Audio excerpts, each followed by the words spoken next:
আমি রাফি।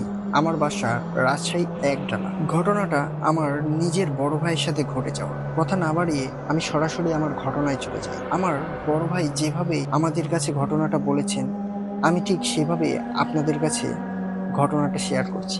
ঘটনাটা কয়েক বছর আগেই ঘটে যায়। ঘটনাটা ঘটে যেদিন আমাদের, বলে রাখা ভালো, আমরা 3 ভাই, তার ভিতরে আমি ছোট।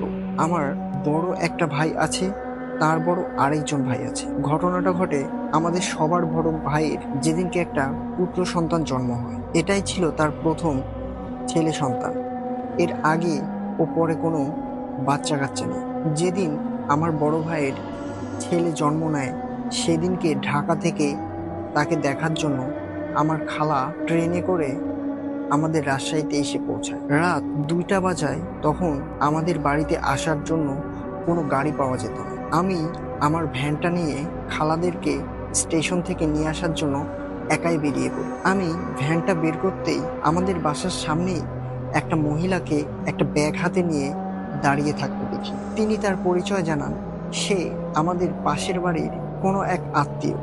সে স্টেশনে যাবে, সে নাকি রাতের ট্রেনে রংপুরের দিকে যাক, তাই রাস্তায় বের হয়ে দাঁড়িয়ে আছে যদি কোনো গাড়ি পাওয়া যায়। আমি প্রথমে জিনিসটাকে খুব স্বাভাবিকভাবেই নিলাম এবং সেই ভদ্র মহিলাটাকে বললাম, আমি স্টেশনের দিকেই যাচ্ছি, আপনি চাইলে আমার সাথে যেতে পারেন, কিন্তু আমাকে ভাড়া ডবল দিতে হবে। মেয়েটা কোনো কথা না বলেই আমার ভ্যানে উঠে বসল। আমি ভ্যান চালিয়ে যাচ্ছি। আমার বাসা থেকে স্টেশনে যেতে হলে অনেক লম্বা গ্রামের একটা রাস্তা পাড়ি দিতে হয়। রাস্তাটার কোথাও ছিল কাঁচা, কোথাও পাকা, আবার কোথাও ছোট ছোট রাস্তার ধারেই ধান ক্ষেত পড়ত। আমি আমার ভ্যানটা নিয়ে সেই ভাঙাচোরা রাস্তা দিয়েই ওই মহিলাটাকে সাথে নিয়ে স্টেশনের দিকে যাচ্ছি।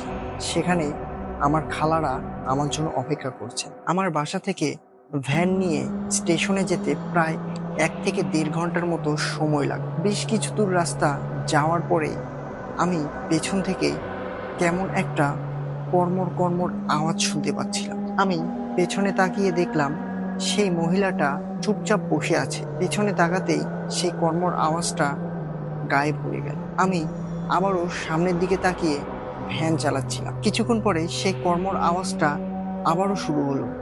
আমি পেছনে তাকাতেই সেই মহিলাটা চুপচাপ বসে, কিন্তু কোনো আওয়াজ আর পাচ্ছি না।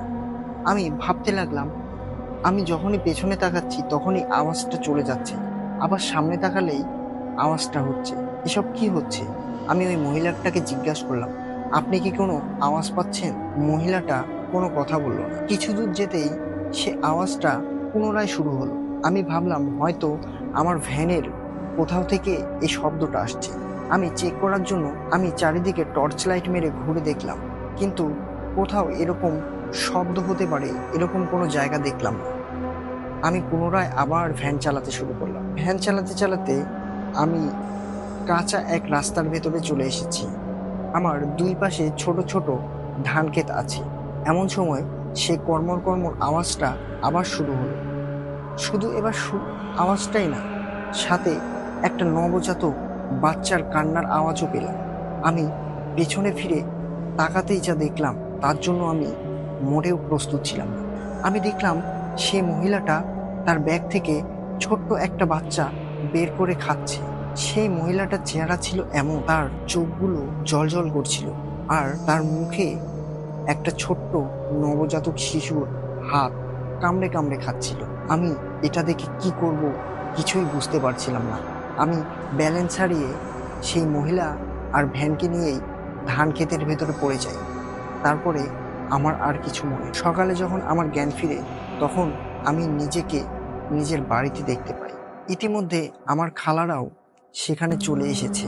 আমি যখন উঠে বসতে লাগি তখন অনুভব করলাম আমার মেরুদণ্ড নিয়ে আমি উঠে দাঁড়াতে পারছি না। আমি সবাইকে ঘটনাটা শেয়ার করলাম। তারপরে আমি যা শুনলাম তার জন্য, সেটা শুনে আমি আরো বেশি আশ্চর্য হয়ে গেলাম। আমি শুনলাম আমার বড় ভাই সেই নবজাতক শিশুটাকে কাল রাত থেকে খুঁজে পাওয়া যাচ্ছে না। আমাদের আর বুঝতে বাকি রইল না বাচ্চাটার সাথে কি হয়েছে, সাথে আমার সাথেও কি হয়েছে। ঘটনাটা এখানেই শেষ। চলছে মধ্যরাতের ট্রেন, আমি তরিকুল আছি আপনাদের সাথে। চাইলে আপনিও আমাদের ঘটনা পাঠাতে পারেন। আমাদের ঘটনা পাঠাতে হলে ডেসক্রিপশন বক্সে দেওয়া ইমেল অ্যাড্রেসে আমাদের ঘটনা পাঠাতে পারেন। আমাদের ফেসবুক পেজে সরাসরি মেসেজে আপনারা ঘটনা পাঠাতে পারেন। আমাদের কমেন্ট করে জানিয়ে দিন আজকের ঘটনাগুলো কেমন লাগছে আপনাদের, আর কেমন ঘটনা আপনারা পছন্দ করেন। আমরা সেই রকম ঘটনাই কালেক্ট করার চেষ্টা করব। চলে যাব আমাদের পরবর্তী ঘটনায়। আমাদের মধ্যরাতের ট্রেন ইউটিউব চ্যানেলটা সাবস্ক্রাইব করে রাখবেন। আমাদের ফেসবুক পেজটাতে একটা ফলো দিয়ে রাখবেন, যাতে পরবর্তী আপডেট মিস না হয়। আমি মইনুল, আমার বাসা রংপুর জেলায়। ঘটনাটা আমার নিজের সাথে ঘটা। ঘটনাটা ঘটে 2012 সালের দিকে। আমি তখন কলেজ পড়ুয়া ছাত্র ছিলাম। ঘটনাটা আমার বাড়ির সাথে থাকা লাশ কাটা ঘরকে কেন্দ্র করে। আমরা রাতের বেলা শোয়ার সময় প্রায়শই শুনতে পেতাম সেই লাশ কাটা ঘরে কেউ একজন বসে আছে। আমরা সেই লাশ কাটা ঘর থেকে অনেক সময় বিভিন্ন রকম আওয়াজ পেতাম।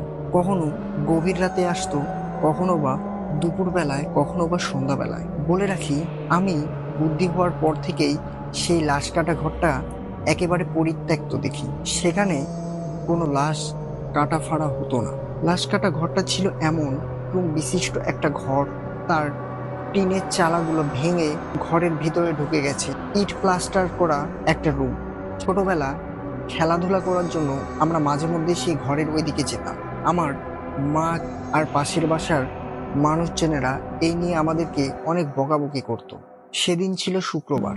আমাদের বাড়িতে আমার খালাতো আর মামাতো ভাইরা বেড়াতে এসেছিল। আমি তাদের নিয়ে অনেক রাত পর্যন্ত আড্ডা দিচ্ছিলাম। হঠাৎই রাত 2টা কি 3টার দিকে সেই লাশ কাটা ঘরের ওইখান থেকে একটা মহিলার কান্নার আওয়াজ আমার খালাতো ভাই শুনতে পায়। শুনে সে বলে, দেখতো বাহিরে মনে হয় কেউ কান্না করতেছে। আমি তাকে বললাম এই বিষয়ে যেন পাত্তা না দেয়, কারণ আমি জানি কান্নার আওয়াজটা কোথায় থেকে আসছে। আমার নিষেধ করা সত্ত্বেও সে ঘর থেকে বাইরে বের হয় এবং দেখার জন্য চারপাশে উকি ঝুঁকি মারে, কিন্তু কোথাও সে সেই কান্নার উৎসটা খুঁজে পায় না। আমি ঘরের বাহিরে গিয়ে তাকে ধরে নিয়ে আসি।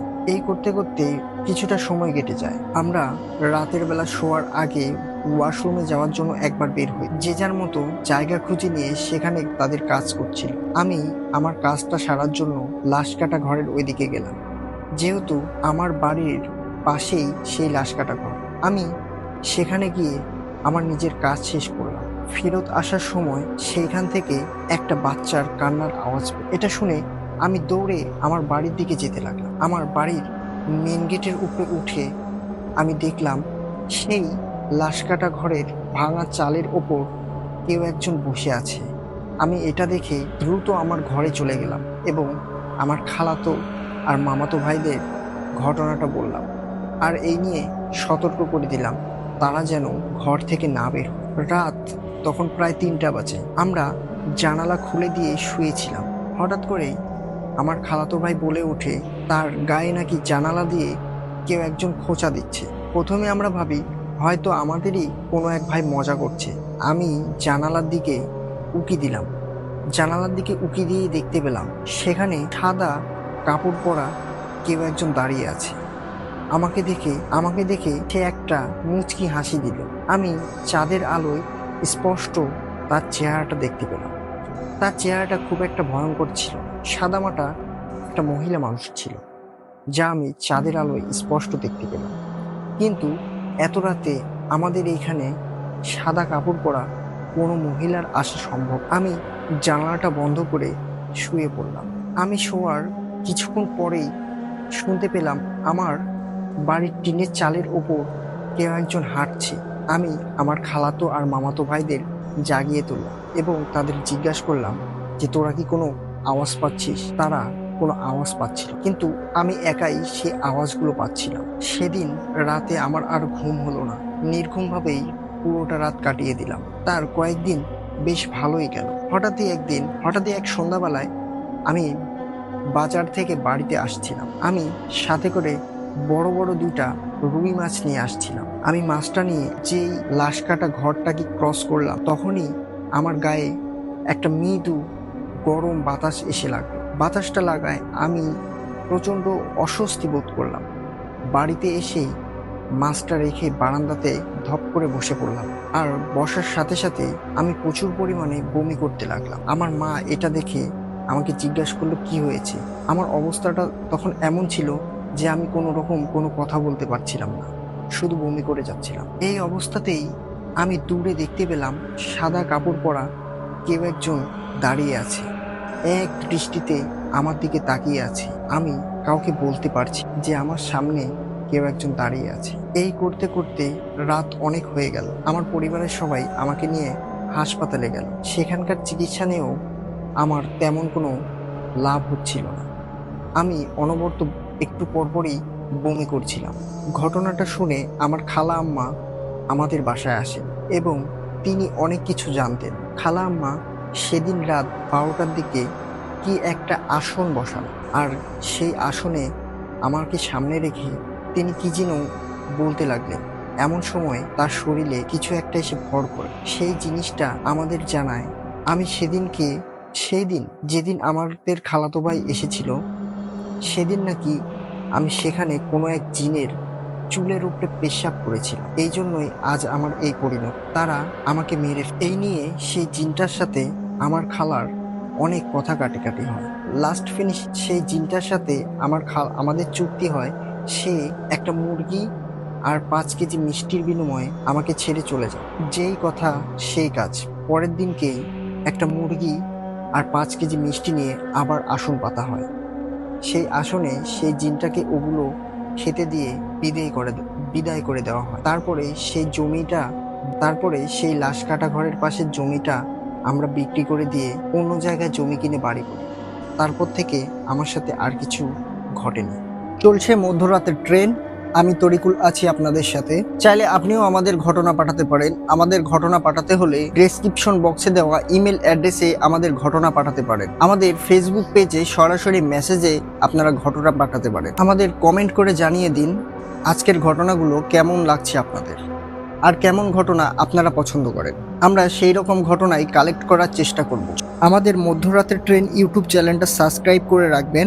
আমাদের ফেসবুক পেজটাতে একটা ফলো দিয়ে রাখবেন, যাতে পরবর্তী আপডেট মিস না হয়। চলে যাব আমাদের পরবর্তী ঘটনায়। আসসালামু আলাইকুম, আমি রফি, বাসা ফরিদ। আজকে আমি আমার সাথে ঘটে যাওয়া এক অদ্ভুত ভয়ঙ্কর ঘটনার কথা আপনাদের সাথে শেয়ার করব। ভালো লাগলে পড়ে শোনাবেন। ঘটনাটা ঘটে 2016 সালের দিকে। আমি এইচএসসি পরীক্ষা শেষে ছুটি কাটাচ্ছিলাম। আমার মামাতো ভাইয়ের বিয়ের জন্য আমার বাসার সবাই মামার বাড়িতে চলে যায়। বাড়ি পাহারা দেওয়ার জন্য আমি বাসাতে একাই থেকে যাই। একা একা থাকতে ভয় হবে বলে আমি আমার এক বন্ধুকে আমার সাথে থাকার জন্য ডেকে নিই। আমার বন্ধুর বাড়িটা ছিল আমার বাড়ির পাশের বাসা। আমার বাসার একটু বর্ণনা দিই যাতে আপনাদের বুঝতে একটু সুবিধা হয়। আমার বাসার পশ্চিম পাশে আর দক্ষিণ পাশটায় পুরোটাই ফাঁকা। দুই পাশে 2-3 বিঘা জমি ফাঁকা পড়ে আছে, সেখানে কোনো বাড়িঘর নেই। আর বাড়িঘর আছে সেই ফাঁকা মাঠটা পের হলেই। তাই আমাদের বাড়ির চারপাশটা বাউন্ডারি দিয়ে ঘেরাও করা। বাড়ির দক্ষিণ দিকে যেতে হলে আমার বাড়ি থেকে বের হয়ে পশ্চিম দিক হয়ে যেতে হবে। যথারীতি আমরা আমার বন্ধুর বাসাতে রাতের খাবার খেয়ে আমার বাড়িতে শুতে চলে আসি। তখন আমাদের হাতে নতুন অ্যান্ড্রয়েড ফোন ছিল, তাই আমরা খুব মজার সাথেই সময় কাটাচ্ছিলাম। কিন্তু সেই সময়টা যে কখন এক অদ্ভুত ভয়ঙ্কর ঘটনার সাক্ষী করবে তা বুঝতেই পারিনি। সময়টা রাত 3টা হবে। আমরা আমাদের ফোনটাকে চার্জে বসিয়ে শুয়ে পড়ি। আমার বন্ধু প্রায় 10 মিনিটের ভেতরেই ঘুমিয়ে যায়। এমন সময় হঠাৎ করে আমাদের বাসার পেছন দিক থেকে অনেক জোরে জোরে পাখিদের চেঁচামেচি শুনতে পেলাম, যেটা কেমন যেন এক অস্বাভাবিক মনে হচ্ছিল। আমি প্রায় 4-5 মিনিট যাবৎ শব্দটা একটানা শুনে আসছি। আমি আমার বন্ধুকে ডেকে তুলি। সে আমাকে বলে তার নাকি খুব ঘুম পেয়েছে, আমি যেন তাকে ডিস্টার্ব না করি। তাই একরকম বিরক্তি হয়েই টর্চ লাইট হাতে নিয়ে আমি একাই বেরিয়ে পড়লাম জিনিসটা দেখার জন্য। আমি টর্চ লাইটটা জ্বালিয়ে মেন দরজা দিয়ে বেরিয়ে পশ্চিম দিক থেকে সেই মাঠের ভেতর দিয়ে দক্ষিণ দিকে যেতে লাগলাম। আমার টর্চের আলোটা দক্ষিণ দিকে পড়তেই অদ্ভুতভাবে শব্দটা থেমে গেল। আমি কিছুই বুঝতে পারলাম না। আমি এমনি স্বাভাবিক মনে করে বাড়িতে ঢোকার উদ্দেশ্যে হাঁটার জন্য যেই এক ধাপ দিয়েছি, আর সাথে সাথেই সেই পাখিদের কিচিরমিচির শব্দটা আবার শুরু হয়ে গেল। আমি সাহস করে সেই দিকে আবারও যেতে লাগলাম শব্দর উৎসটা খোঁজার জন্য। আমি দক্ষিণ দিকে গিয়ে টর্চের আলোটা ধরতেই যা দেখলাম তার জন্য আমি মোটেও প্রস্তুত ছিলাম না। আমি দেখলাম আমাদের বাড়ির পেছনে এক উঁচু ঢিবিতে তিনজন মানুষের মতো অবয়ব দাঁড়িয়ে আছে, যাদেরকে আমি টর্চের আলোতে একেবারে স্পষ্ট দেখতে পেলাম। তাদের বডিটা ছিল মানুষের মতো, হলদে বর্ণের গায়ের রং, গায়ে কোনো কাপড় ছিল না। তাদের চেহারাটা একটা পাখিদের মতো ছিল, তাদের চেহারাটা ছিল পাখিদের মতো, আর হাত পা ছিল পাখি কিংবা কোনো মুরগিদের মতো। তিনটা করে আঙুল ছিল, অনেক মোটা মোটা হাত পা ছিল।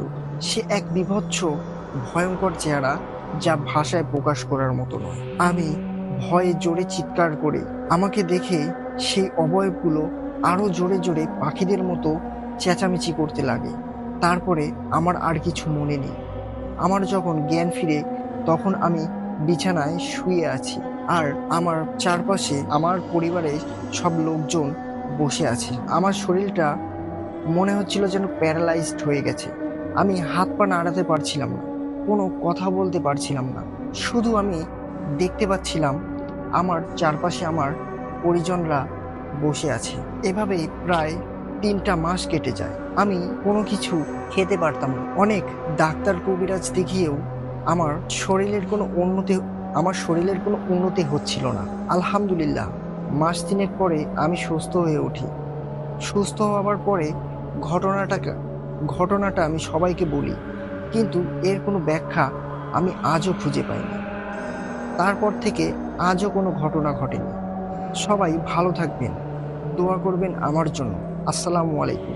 চলছে মধ্যরাতের ট্রেন, আমি তরিকুল আছি আপনাদের সাথে। চাইলে আপনিও আমাদের ঘটনা পাঠাতে পারেন। আমাদের ঘটনা পাঠাতে হলে ডেসক্রিপশন বক্সে দেওয়া ইমেল অ্যাড্রেসে আমাদের ঘটনা পাঠাতে পারেন। আমাদের ফেসবুক পেজে সরাসরি মেসেজে আপনারা ঘটনা পাঠাতে পারেন। আমাদের কমেন্ট করে জানিয়ে দিন আজকের ঘটনাগুলো কেমন লাগছে আপনাদের, আর কেমন ঘটনা আপনারা পছন্দ করেন।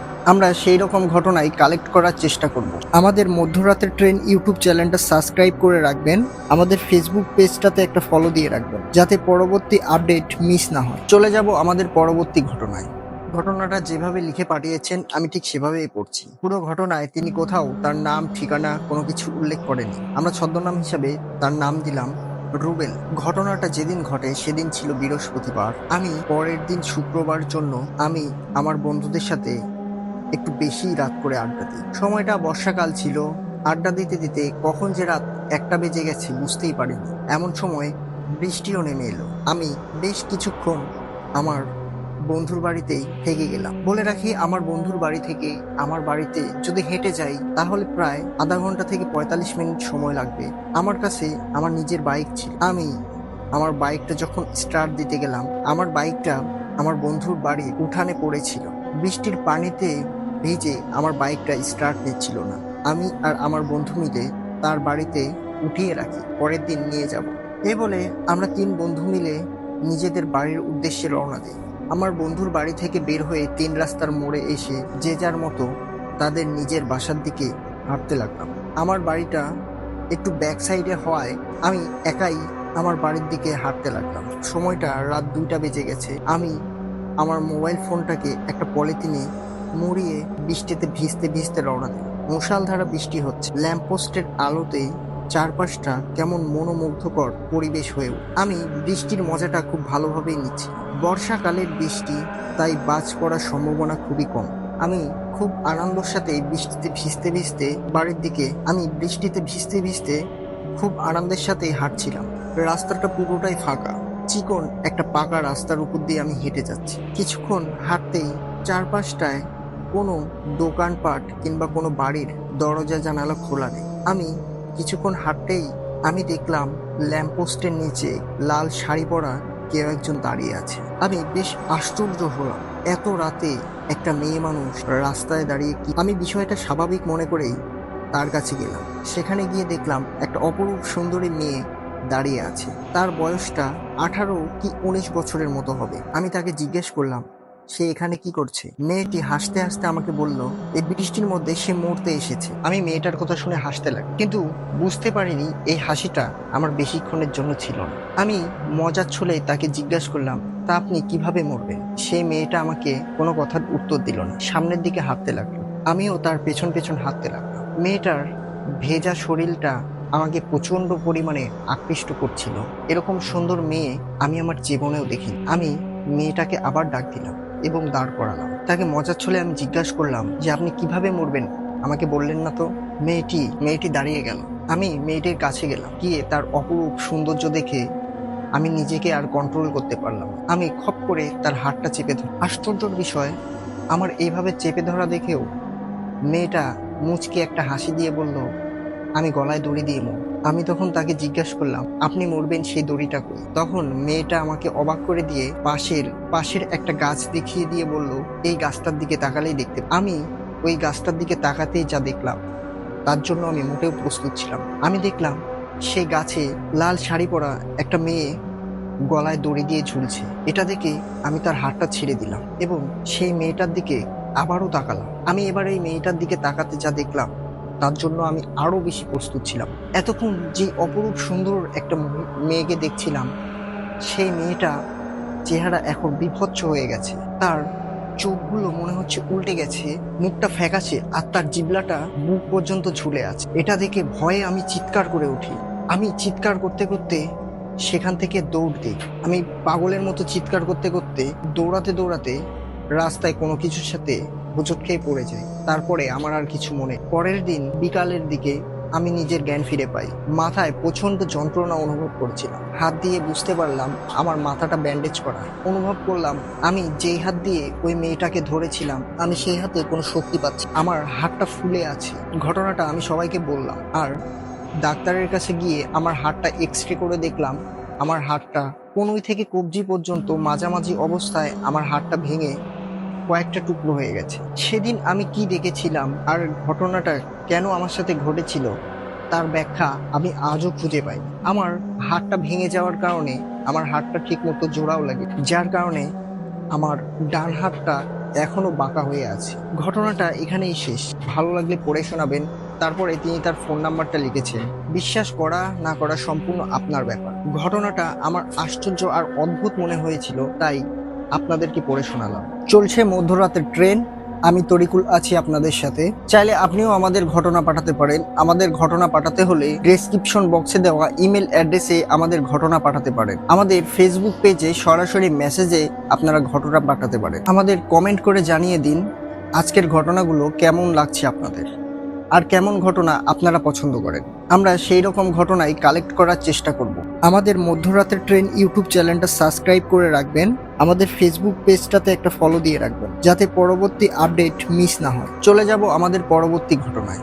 সঙ্গত কারণে তিনি তার নাম ঠিকানা গোপন রেখেছেন। ঘটনাটা যেভাবে লিখেছেন আমি ঠিক সেভাবে পড়ার চেষ্টা করছি। ঘটনাটা আমার নিজের সাথেই। আমাদের বাড়ির পাশে বেশ খানিকটা জায়গা ফাঁকা পড়েছিল।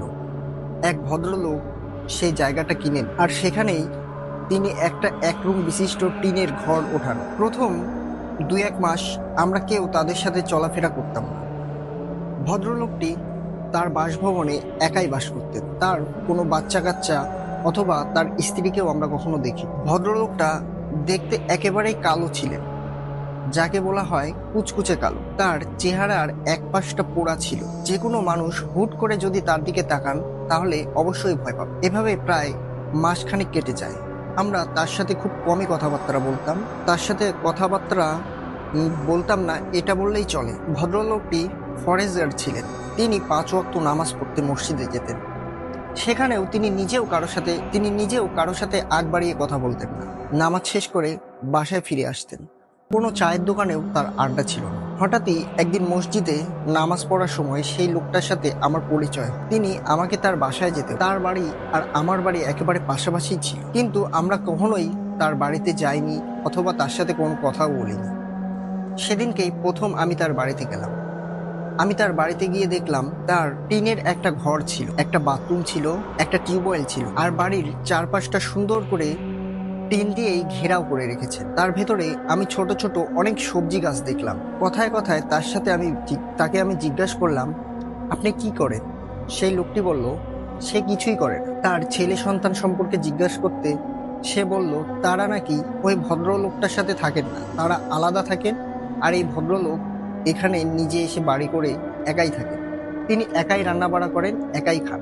ঘটনাটা আমার কেমন যেন এক অদ্ভুত লাগলো। পরে ভাবলাম যে মানুষের পার্সোনাল বিষয় নিয়ে বেশি ঘাটাঘাটি করা ঠিক। সেদিনকার মতো আমি বাড়িতে ফিরে গেলাম। এইভাবেই সেই লোকটার সাথে আমার খুব ভালোই পরিচয় হয়ে গেল। আমি সময় পেলেই তার বাসায় যেতাম, তার সাথে বসে থাকতাম, অনেক গল্প করতাম। হঠাৎই মাস ৩-৪ পর সেই ভদ্রলোকটার বাড়িতে প্রায়শই কিছু মানুষের আনাগোনা ঘটে। এই বিষয় নিয়ে তাকে আমি জিজ্ঞাসা করলাম।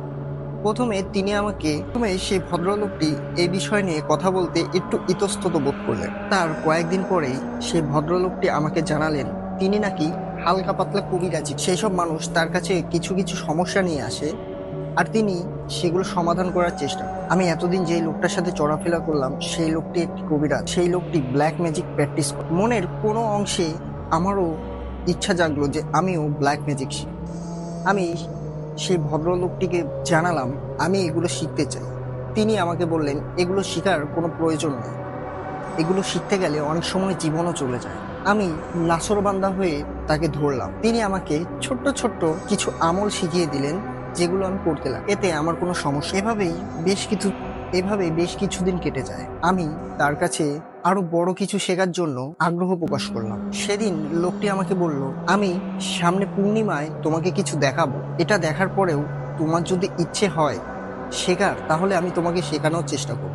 পরের দিন তিনি আমার বাসার সামনে এসে আমাকে ডাকতে লাগলেন। আমি বের হয়ে তাকে সালাম দিয়ে জিজ্ঞেস করলাম কি হয়েছে। তিনি আমাকে জানালেন তার সাথে নাকি আমার হাটে যেতে হবে। সেই ভদ্রলোকটি হাট থেকে একটা খাসি কিনে আনতে চান। আমি কোনো কথা না বাড়িয়ে সেই ভদ্রলোকটির সাথে চলে গেলাম। গিয়ে বেশ সুন্দর দেখে একটা খাসি কিনে নিয়ে আসলাম। তিনি খাসিটা নিয়ে তার বাড়িতে চলে গেল এবং নিজে হাতে রান্না করে সেই ভদ্রলোক আর আমি সেদিন তার বাসাতেই খাওয়া দাওয়া করলাম। তার কিছুদিন পরেই পূর্ণিমা চলে এলো। সেই লোকটি আমাকে ডাকলেন আর বললেন যে আজকে আমি তোমাকে কিছু দেখাবো। যদি এটা দেখার পরেও তোমার ইচ্ছা হয় এসব শিকার, তাহলে আমি তোমাকে শেখাবো। রাত তখন 12টা বাজে। সেই ভদ্রলোকটি তার টিনের ঘরের সকল লাইট বন্ধ করে দিল। চারপাশে মোমবাতি দিয়ে ঘরটা অনেক সুন্দর করে সাজিয়ে বলে রাখি তার ঘরে শুধু একটা বিছানাই ছিল, এছাড়া তার ঘরে আর কোনো কিছুই ছিল না। অনেক বড় একটা ঘর, কিন্তু পুরোটাই ফাঁকা, একটা বিছানা ছাড়া আর কিছুই নেই। ভদ্রলোকটি ঘরের এক কর্নারে একটা গোল বৃত্ত আঁকলেন এবং সেই বৃত্তর চারপাশে ছোট ছোট মোমবাতি জ্বালিয়ে সাজিয়ে দিলেন। আমাকে সেই বৃত্তের ভেতরে বসতে বললেন। আমি সেখানে গিয়ে বসলাম।